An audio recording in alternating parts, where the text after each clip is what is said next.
Hi everyone, welcome back to another video from Tech for Gamers. In this video, we will be learning how to log into PUBG with Facebook.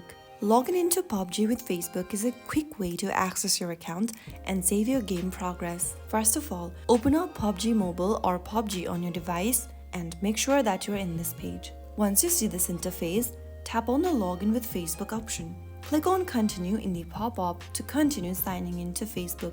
Now, enter your Facebook account's credentials and then tap on the Continue button. Right after you do that, you will then be able to log into PUBG with your Facebook account. The game will synchronize your data and load your account, and now once logged in, your PUBG profile, settings, and progress will be available.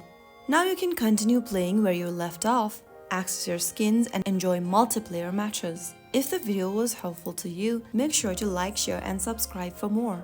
I'll see you in the next video. Thank you for watching.